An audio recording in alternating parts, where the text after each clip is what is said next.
Hello and welcome to this week's edition of Take the Fear Out the Gear with me, Mr. Chumley Warner.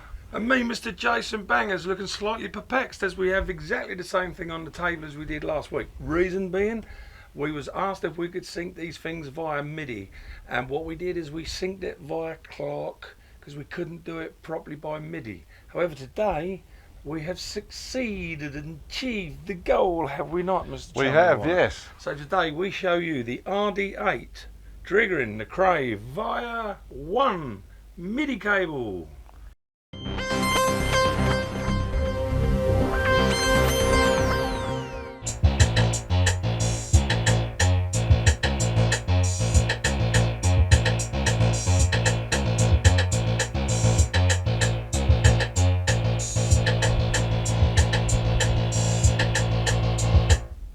Now you might notice there that Simon was able to change on the fly the pattern.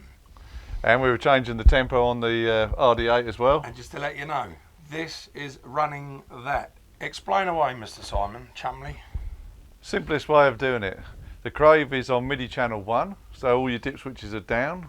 Yeah, or jumpers, whichever you want to call them. Yep, and then we've got this set to MIDI channel 10. So how do you do that? Press the settings button, press number 1.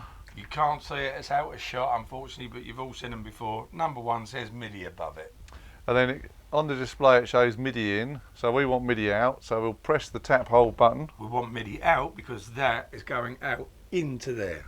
And then this knob here, you just turn it until you go to, it says 10, so MIDI channel 10. Ah, why are we using MIDI channel 10?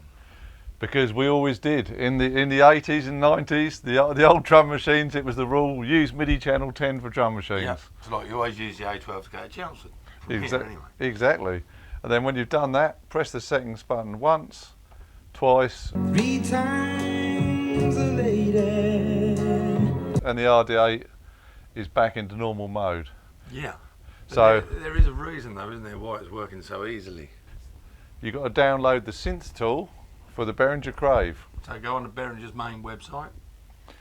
And all you do, we've got it, Jay started it on his laptop, and then you just plug in the USB. Can you see where the... Yeah, can I just quickly point out whilst I'm plugging this into USB, because you can just see that just about.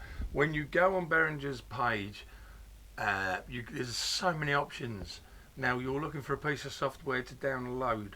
So what you've got to do is click every box to do with Crave until you've ticked them all, and then you'll find, what's it called? It's called the synth tool, isn't it? Yeah, and it's on the downloads page It's for on the the Crave. downloads page, and you will find it, and it's a free piece of software. And what it does is it sets up that for you perfectly. We've got it running now, the software. You'll notice it's just going round and round in circles. It's just showing product. But the moment I plug this in, and it's connected to that, this happens. Recognise, aye. And then we go, get started. Get started.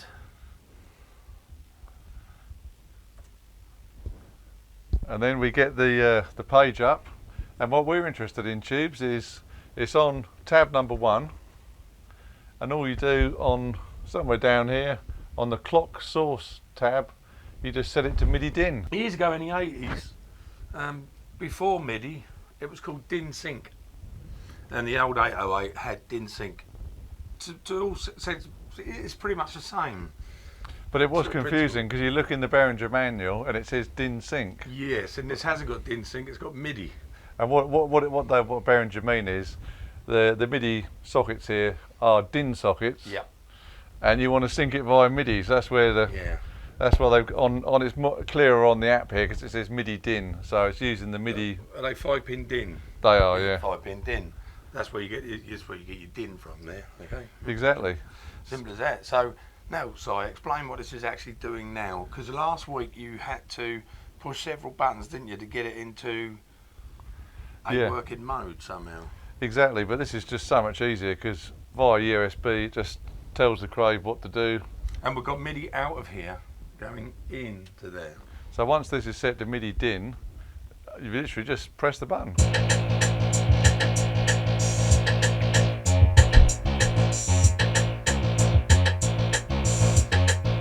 Now I can hear thousands of you out there. multiples of thousands of people saying, yeah, but that's great, but I don't want to take my laptop with me every time I use that. You don't have to, do you, Si? Because we can demonstrate, can't we, just by unplugging this now? Yeah, yeah. Just unplug the. So, I'll unplug this. We no longer have a computer connected to that. But that will, remember, hopefully, what this has told it to do. Exactly. I'll tell you what we'll do. We'll switch the Crave off. Ooh. It's like you're going to the gig. Ooh. Switch it back on again. Just let it boot up. All the pretty patterns. Well, this is completely no. Look, Mum, no hands, no wires. Look, Mum, no computer. Well, I was referring to Yeah. Look, Mum, no computer. But how you doing, buddy? You all right? Yeah, we love your channel, man. If we ever get a chance to come see you perform, if you're anywhere near Colchester in Essex, Drop us a line. we'll come see you, brother.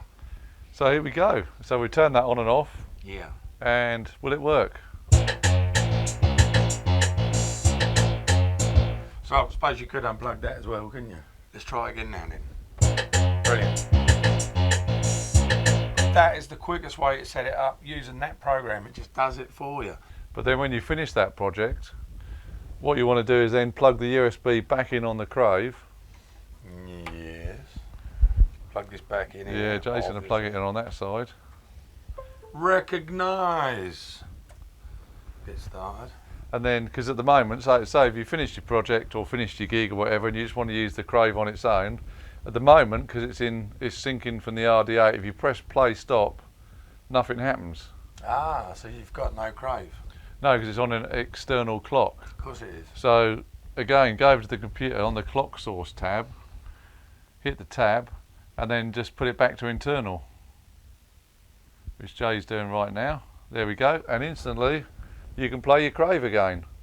Ah, brilliant. That's so cool, so easy, isn't it? Because someone's going to say, oh, my Crave's stuck in MIDI DIN sync mode. Yeah. But no, just put it back to internal and your Crave is back how it was originally. It's pretty self-explanatory, to be honest with you. And you've got all sorts of stuff in there as well you can play with, see. Yeah, you've got like the next tab, just quickly, you've got a little sequencer, so you can put your own sequences in and patterns. From here? Yep. You've got that as well. I think you can download them to the Crave. Oh, that's cool, isn't it? You've got the update tab, which I did just yesterday. Oh, right, for the firmware. Yeah, it's really easy. Just press the update. It looks at the Crave and says, are you up to date? I wasn't. So I pressed update. It downloaded it, put it in, and you just turn your Crave on and off. It says reboot your Crave and Bob's your uncle. It's so easy. Awesome. It's a fantastic piece of kit. I think that's brilliant. Hats off again to Behringer for that. From this edition to Take the Fear Out of the Gear, it's goodbye from he, Mr. Chumley Warner, and it's goodbye from him. We're Jason Bangers, and we'll see you on the flip side. Respect. See you, tubes. Laters.